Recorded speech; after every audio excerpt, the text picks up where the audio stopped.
Ini adalah dua buah kamera yang berbeda dari Fujifilm, berbeda fitur, berbeda fisik, serta berbeda tahun pembuatan dan juga harga. Nah, apa yang membuat saya tertarik untuk membedakan dua buah kamera yang sebenarnya tidak layak untuk dijadikan perbandingan ini?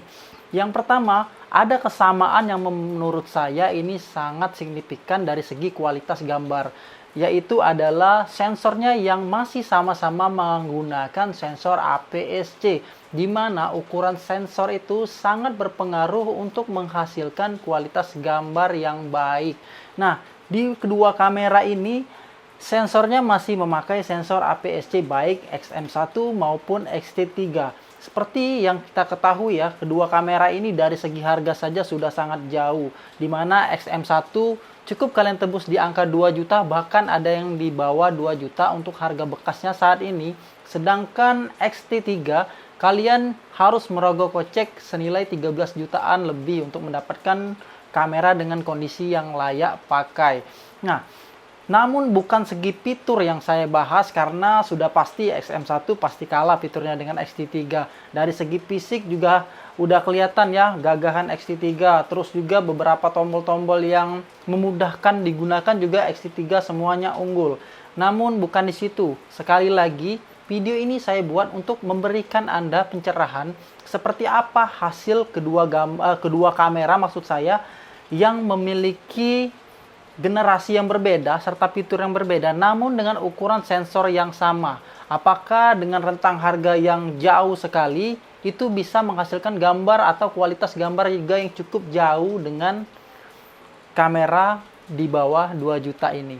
Nah, untuk itu saya sudah mencoba mengambil beberapa gambar dengan menggunakan lensa 35 XF f2-nya Fujinon dari Fujifilm ini, di mana kedua kamera ini sudah saya pasangkan dengan satu lensa ini dan sudah saya coba memotret beberapa objek yang sama, tentunya dengan settingan yang sama juga. Oke, saya sudah menyiapkan sampel foto dari kedua buah kamera ini dengan saya tandain folder XM1 dan XT3. Mulai dari XM1 ya, kita buka dulu hasil dari XM1. Di sini kalian bisa lihat sendiri ya, hasilnya seperti ini. Kita buka dulu file infonya agar kita bisa lihat juga exif-nya. Saya menggunakan 35 di bukaan terbesarnya di f2, lalu ISO-nya 200. Untuk mendapatkan gambar exposure yang normal, saya men-set speednya di 1/1000 ya. Nah, di sini kalian bisa lihat sendiri hasilnya seperti ini. Gambarnya benar-benar terlihat tajam dan juga bokehnya lembut banget dan cenderung soft.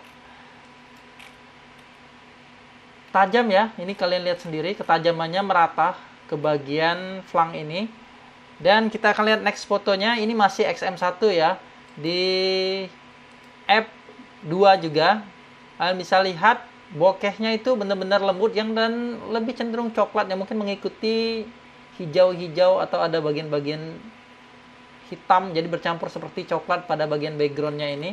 Lanjut lagi, ini adalah fullnya di f2.8. Kali ini saya mencoba mengambil foto potret sedikit meninggi atau melebar ke atas. Di sini kalian bisa lihat ketajamannya bagus dan bokehnya nggak terlalu kelihatan lagi ya, superior, karena dia f-nya 2.8, terus juga memang motretnya udah wide ya dari jauh. Nah, ini untuk ISO nanti kita bahas di comparison aja ya di Lightroom. Kita lanjut lewat dulu setting ISO. Nah, di sini sekarang sudah pakai XT3. Kalian bisa lihat di sini f-nya 2, ISO-nya 1000, ISO-nya 200, speed-nya juga 1/1000 sama ya. Nah, di sini yang kelihatan jelas gambarnya lebih bening. Sedikit lebih bening. Bokehnya juga sedikit lebih kasar dan berserat dibandingkan dengan XM1 tadi yang lebih soft. Kelihatan sekali ya. Nah, kelihatan sekali juga di sini gambarnya lebih bening, lebih cerah. Ini mungkin efek dari prosesor yang sudah mumpuni ya, sudah cukup tinggi dibandingkan XM1. Ya wajar lah ya, pembuatannya juga beda jauh. Dan di sini, nah kalau untuk ini, kalau kalian lihat secara langsung ya, gambarnya itu memang lebih bening di sini. Namun sekilas memang hampir sama kayak yang tadi. Oke, ini perbandingan ISO. Kita langsung aja ya masuk ke perbandingan ISO-nya seperti apa. Nah, sekarang kita langsung masuk ke menu compare. Jadi di sini kita akan comparison keduanya di ISO 800. Di sebelah kiri XT3, di sebelah kanan XM1 ya. Kita lihat detailnya masih terlihat ya, hanya exposure XM1 sedikit lebih gelap ya. Dan kembali ya, dia lebih cerah warnanya serta noise-nya hampir sama. Dan kita akan lihat lanjut lagi ke ISO 1600. Oke, kita lihat langsung noise-nya di ISO 1600. Terlihat tidak terlalu beda. Hampir sama loh, hampir sama. Oke, saya penasaran buat lihat ISO yang di 2500 ya. Kita lihat ISO 2500. Lagi-lagi XM1 detailnya kalian lihat sedikit berkurang ya di 0,95 ini. Sedangkan XT1 lebih tajam. Jadi ya oke, di 2500 baru kelihatan. Coba kita langsung lihat extend lagi ke 6400. Ini ISO 6400 ya. Oke. Nah, noise-nya wow, nggak terlalu beda jauh. Detail juga masih oke sih. Tapi yang jelas kalian lihat sendirilah, ISO-nya di sini hampir sama.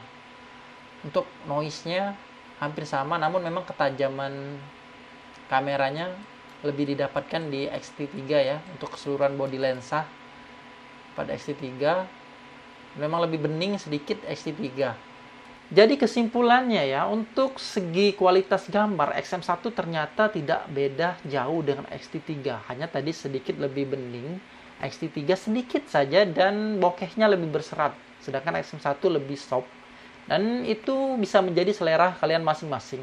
Sedangkan untuk ISO saya sangat kagum ya dengan XM1.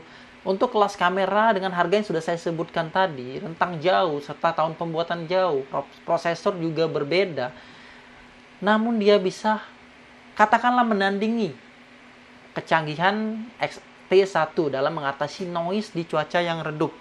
Jadi teman-teman, sekarang kesimpulannya ada di kalian dan kita akan kembali lagi ke studio. Nah, kalian sudah lihat sendiri tadi hasilnya seperti apa. Jadi kalian bisa simpulkan sendiri dari penjelasan saya tadi, apakah memang XT3 ini worth it untuk kalian gunakan atau hanya cukup di XM1, kalian tentukan sendiri.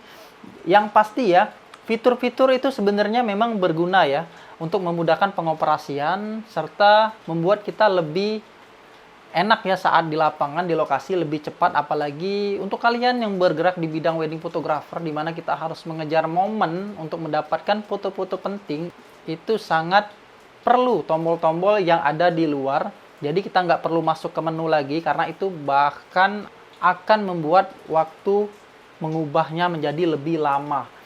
Dan seperti fitur-fitur lainnya juga memang mungkin sangat dibutuhkan, seperti peningkatan ISO dan lain-lain. Tapi apakah itu berguna untuk kalian? Tentunya kalian sebagai penonton yang masih bingung untuk memilih kedua kamera ini, kalian bisa sesuaikan dengan kebutuhan kalian sendiri.